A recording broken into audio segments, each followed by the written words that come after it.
welcome to Communication and Global Issues.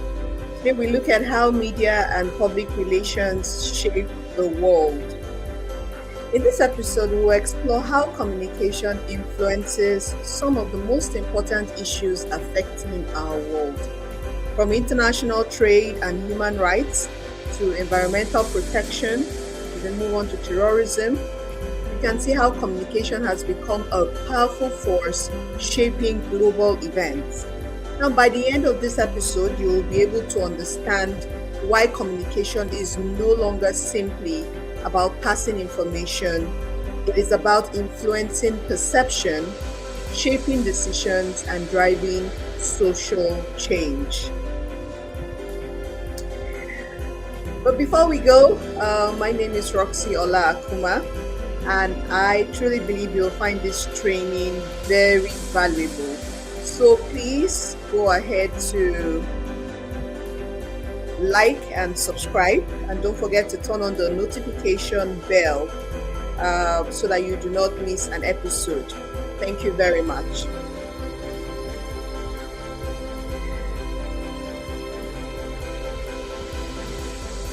So have you ever wondered the big question, why some global issues receive worldwide attention while others remain largely ignored?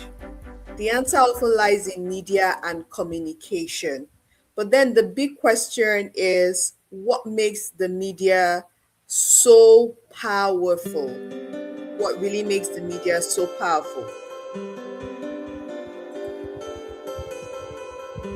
Because of the several influence pathways that the media has, because the media has the ability for persuasion, social proof, emotional resonance, and authority endorsement. For example, we can see how audiences adopt positions because they simply were endorsed by the media, a trusted authority, figure or institution. So as long as it's projected in the media, that becomes a very strong influence. What else can we say about media influence? When we talk about why the media is so strong, we can also see the different media channels that exist, and they exercise distinct influence patterns based on audience expectations. Over the years, content format, credibility, perception, and consumer behavior have been, have been translated or transformed in such a way that it maintains and reflects audience segmentation. It reflects what the audience value. It also projects what the audience should begin to value. As such, we see all of these requiring different narrative framing, and the media has become an expert in doing that. So now, what is communication? This takes us to a whole big picture of what communication is, because communication is not just what we think about talking or texting or sending messages, because when we look at international public relations, communication is much more bigger than that. So what exactly are we looking for? When we talk about communication, we're talking about how communication shapes opinion, public opinion, how it influences behavior.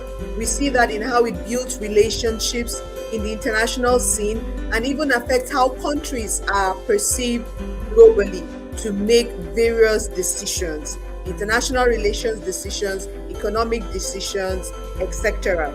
Every news report that we see, advertisements, government statements, any social media post or public campaign contributes to how people understand the world around them. So this is what makes communication a different ballgame. So communication, we can say, refers to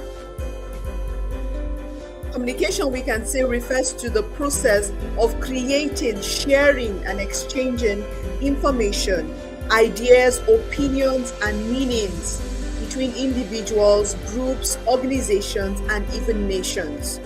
So it's no longer just the passing of information from sender to the receiver through a channel. It is now beyond that.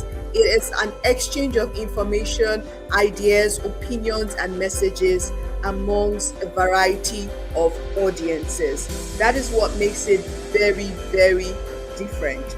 Another thing that we'll need to do is understanding communication in global affairs.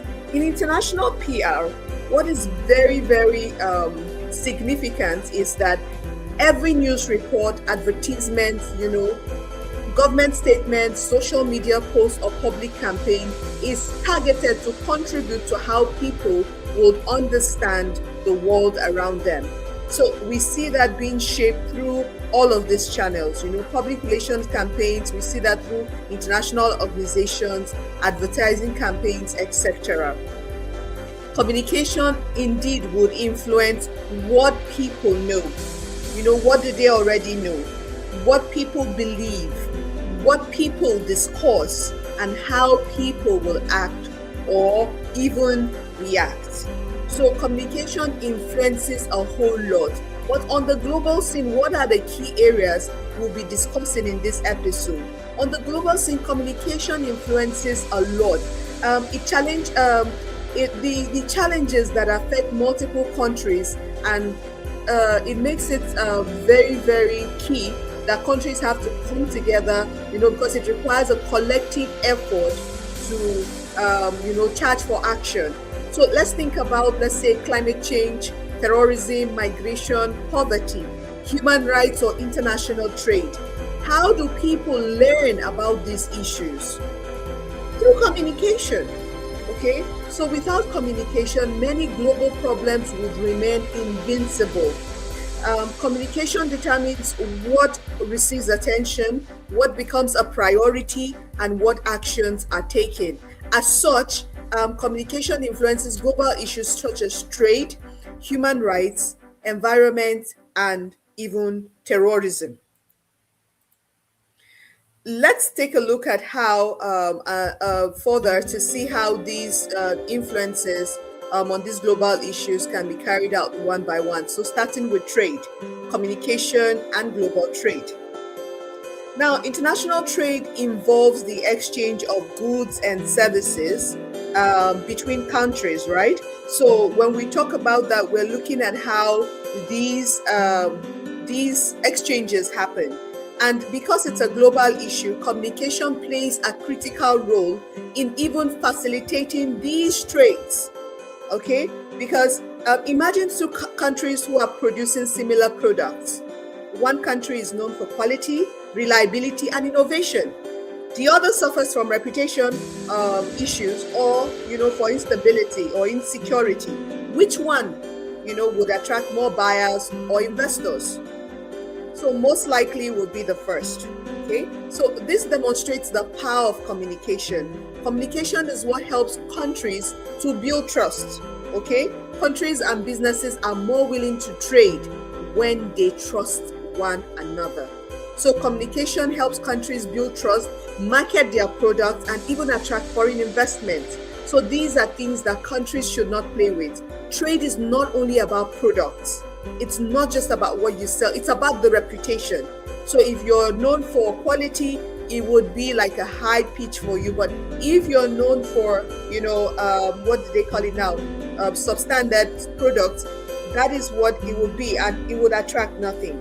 Okay, so this takes us to see how communication facilitates, trade. The various roles that communication plays in what do they call it now, in promoting, facilitating trade is also through national brands. For example, a country that is known for quality products and maybe transparent business practices would attract more international buyers. So it promotes national brands because it helps countries to market, themselves even globally. What else can we say? If we look at targeted key or countries, and we are looking at, we see a product, for example, we say made in Japan. What would be associating it with would be maybe quality engineering. Let's talk about maybe cars, for example. Or when we say made in Japan, we'll say it's linked with innovation and reliability, right? Because we are seeing the kind of products that emerge from these countries. We're seeing the kind of innovations that happen in these countries.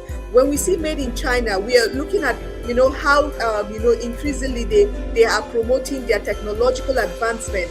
That is what they project to the world. So what is a country projecting? How it projects that is what makes it visible and what makes it very attractive in international trade. Communication also plays a critical role in facilitating trade through, by influencing what we call consumer choices. Okay, so in consumer choice, we say advertising campaigns, for example, would persuade consumers worldwide to purchase products from foreign countries.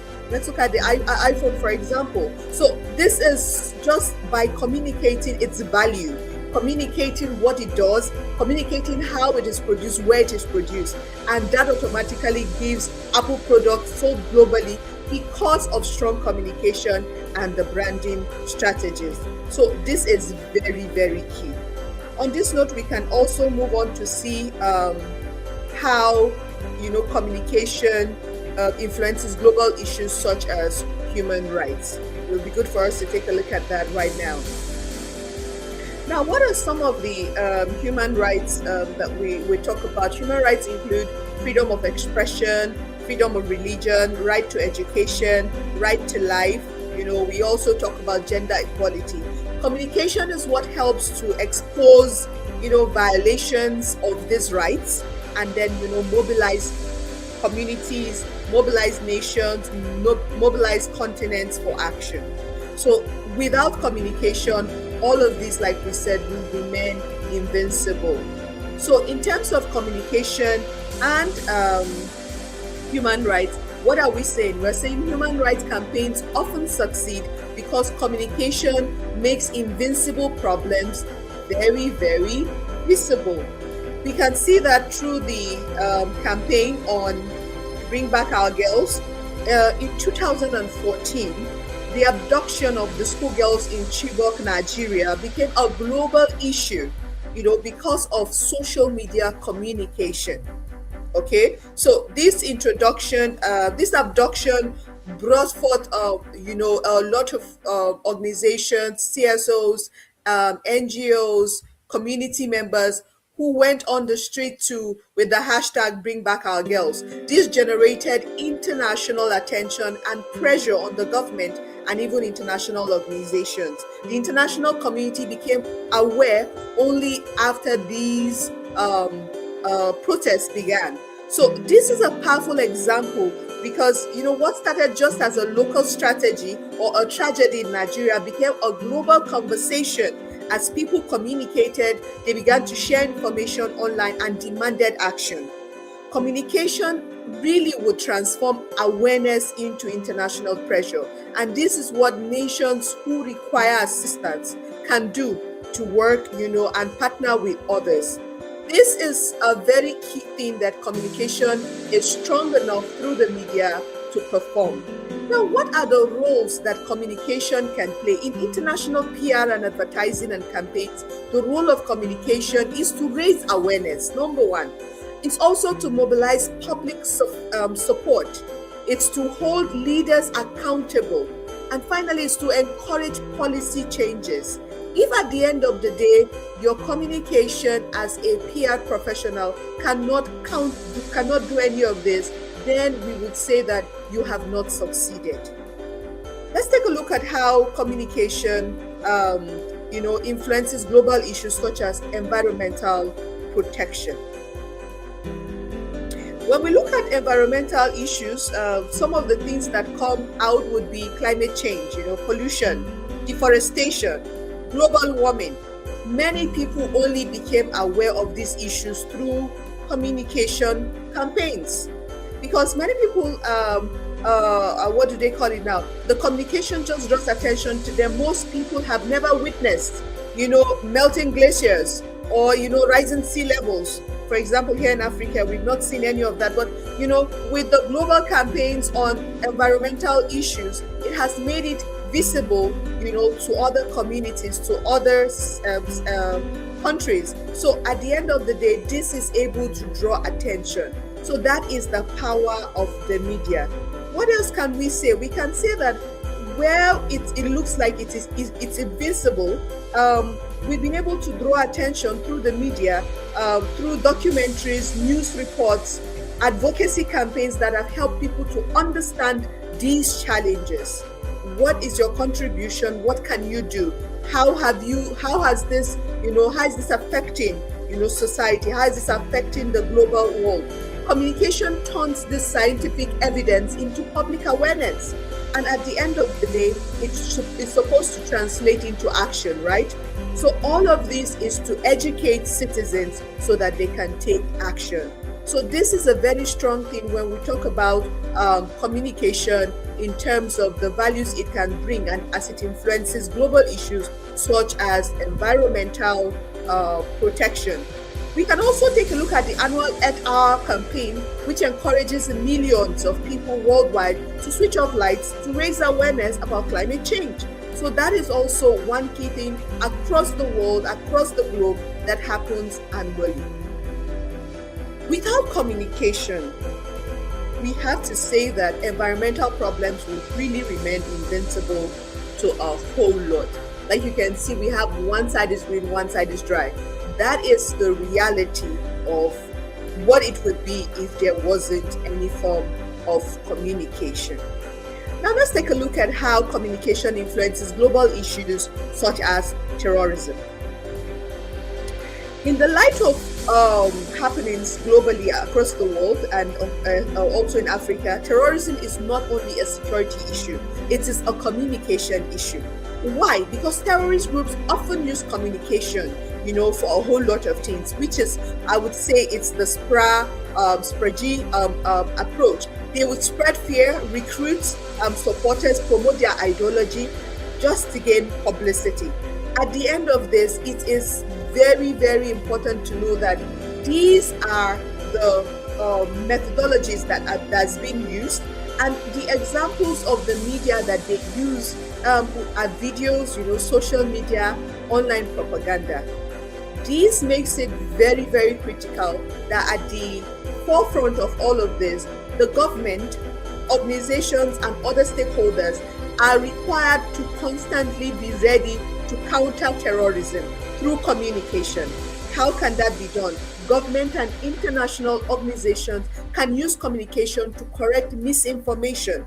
They can use it to promote peace, to promote the activities that they are carrying out, to educate citizens on what to do, how to do it, where to do it, and how to counter extremist narratives. Because these narratives are what is used to promote fear, to promote anxiety, to promote distrust in governments, etc. So in modern conflicts, communication has become a strategic weapon. If not used properly, it can actually work against, the host country or, even the global space. Now, let's take a look at how communication, influences global issues such as international reputation. And this would be our closing for this episode. Now, when we talk about international reputation, how does communication influence global issues such as international reputation? Because a country's reputation affects, foreign investment, tourism, their diplomatic relationships, their international partnerships, and it also helps to build or damage national image. So as such, communication is very, very key when it comes to international reputation. We'll see some examples in countries when we talk about Canada, Japan, Switzerland. What comes to your mind? Stability, innovation, quality of life. When we look at other countries, it might just be, maybe what is left of, the remains. But in reality, what is in the offering is that all of these countries often enjoy international reputation because of constant communication about, what they have, what they give, and, what the citizens, perceive about them. And so the global media community would project that. The internal community, the media community would also project that. As such, it is triangulated, and that becomes the perception for the wider, international community. When we talk about key areas, for example, the visibility of Nigeria, bringing it into context, we would see that the visibility we have is only through film, music, fashion, literature, and sports. Okay, it means that there's more that has to be done, because Nigeria offers an interesting example of some of the shortcomings. But this is, because many international audiences would associate Nigeria with corruption, insecurity, and economic difficulties. And this creates what experts will call a credibility gap.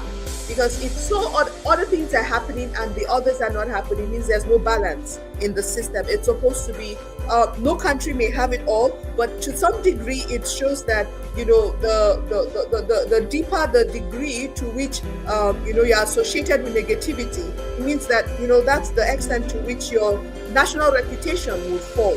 So as such, it's very, very important as PR professionals to begin to target, policy drives that would push the government into making changes that would be beneficial, not just for their reputation, but also for the citizenry. Okay, so we'll also look at the African PR and branding scene.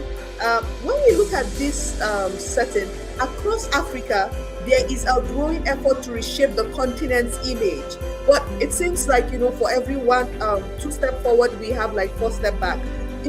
We need to begin to show Africa as innovative, youthful, and full of opportunity, because there are other opportunities, especially, for example, when we look at the tourism campaigns that are ongoing, investment drives, and the cultural exports, in terms of soft powers. These are things that play a very, very huge role and can begin to contribute to Africa's PR and branding efforts. The challenges will still exist when we talk about the impact, how communication influences these global issues. In Africa, for example, the media often focuses on different stories. We still have insecurity, conflict, poverty, instability. And this creates a gap between how Africa wants to be seen and how it is often portrayed by the media. This continues to, explain why the media and communication is very, very powerful, and it has to be used in that regard. Okay, so we'll be looking at the final part, which balances it from everything we've been saying about soft powers. Global PR influence continues to work through soft powers, because soft power is the ability to influence others through attraction. Okay, countries with strong cultures, respected institutions, compelling stories often enjoy this significant international influence, which is building upon their reputation. So as such, it demonstrates the power of communication as a tool for influence. On this note, it will be very, very good to conclude that the world is increasingly shaped by communication. Okay, communication influences trade decisions. It also influences human rights advocacies. It influences environmental action, counter-terrorism efforts, and national reputation. So as future communication professionals, it's your responsibility not to just simply, communicate. Your responsibility will be to communicate strategically, ethically, and even effectively in ways that positively shape society and influence global conversations. So at this juncture, it would be very, very good to say that we can carry out more activities looking at the key takeaways that soft power is the ability to influence through action, through attraction. Okay, it's something that we need to remember. Constantly say that the media shapes national image. It is very true. What are we doing with it? Because communication is strategic. It is not random. It shapes how the international communities would see other countries. Thank you very much for your time at this juncture. I just want to say that it's been a pleasure talking to you on this episode. I'm Dr. Roxy Olakuma, and I truly believe that this has been very, very helpful. On this note, I want to invite you to please like and subscribe. Don't forget to turn on the notification bell so you never miss an episode. And thank you for your time. See you on the next one. Bye for now.